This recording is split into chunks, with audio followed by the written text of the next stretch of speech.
Roy Keane has done it again. Just when the World Cup spotlight was fixed on the pitch, the goals, the tactics, and England's 4-2 win over Croatia, Keane somehow dragged attention straight into the stands. And this time, his target was not a player, not a manager, not even a referee. It was the World Cup wags. On the overlap, alongside Gary Neville and Ian Wright, the former Manchester United captain, was asked what he would put into room 101, basically something he never wants to see again.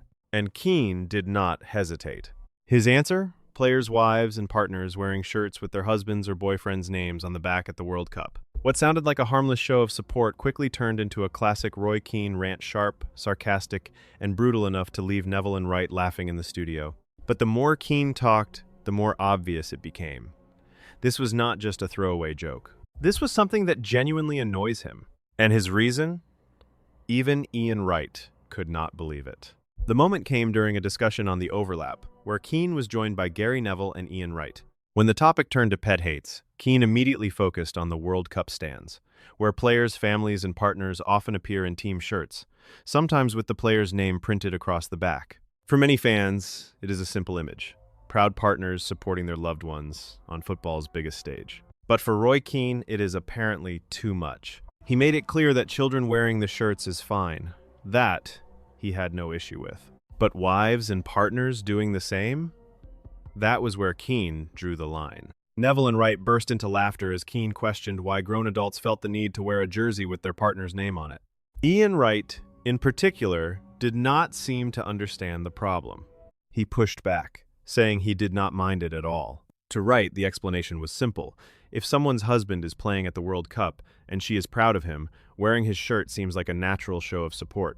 But Keane was not backing down. In fact, Wright's response seemed to make him even more animated. Keane joked that many of them might not even be together a year later, then mocked the idea of partners posing for pictures while pointing at the name on the back of the shirt. His point was blunt.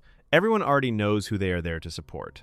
And to Keane, the whole thing becomes even more ridiculous when they are all sitting together in the family section, almost like the shirts have become part of a World Cup trend. The timing of the comments made the story even more eye-catching. England had just opened their World Cup campaign with a dramatic 4-2 win over Croatia in Dallas, and several England wags were in the stands watching the match. Jude Bellingham's girlfriend, Ashlyn Castro, was one of those seen wearing an England shirt with Bellingham's name on it.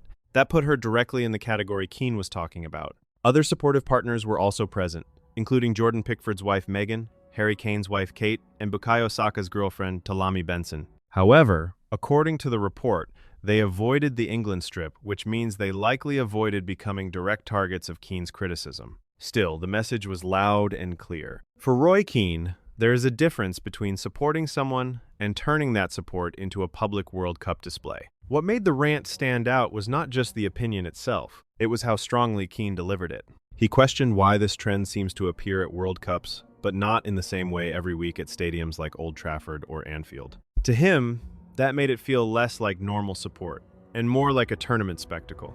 That is where the debate becomes interesting. Because from Ian Wright's side, this is harmless. It is family. It is pride. It is someone showing up for the person they love during one of the biggest moments of their career. But from Keane's side, it is unnecessary, over the top, and slightly performative. And this is exactly why Roy Keane remains one of football's most watchable pundits.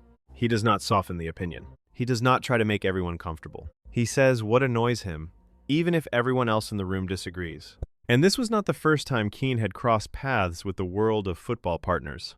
The report also points back to his past war of words involving Michael Carrick's wife, Lisa. Back in 2014, after Manchester United lost the first leg of a Champions League tie against Olympiacos, Keane criticized Carrick's post-match interview, calling it flat and lacking urgency.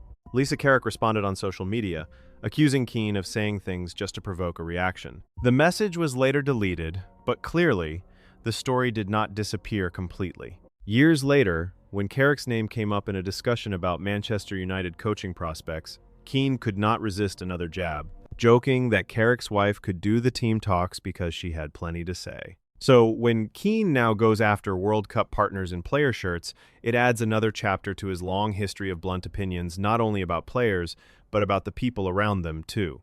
And that is why this moment spread so quickly. Because it was not tactical analysis. It was not about formations. It was pure Roy Keane. Irritated, cutting, funny to some, harsh to others, and impossible to ignore. So, what started as a simple Room 101 question turned into one of the funniest and most savage off-pitch talking points of the World Cup so far. Roy Keane made it clear, children wearing a player's shirt is fine. But partners wearing jerseys with names on the back? He is not having it. Ian Wright defended the gesture as pride and support. Gary Neville laughed through the exchange. And somewhere in the middle, World Cup wags found themselves unexpectedly at the center of a football debate. For England's players, the focus remains on the tournament after their 4-2 win over Croatia.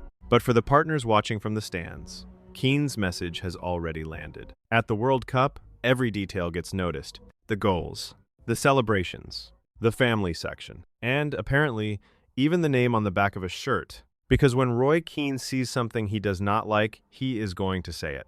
And this time, the World Cup wags were the ones in the firing line.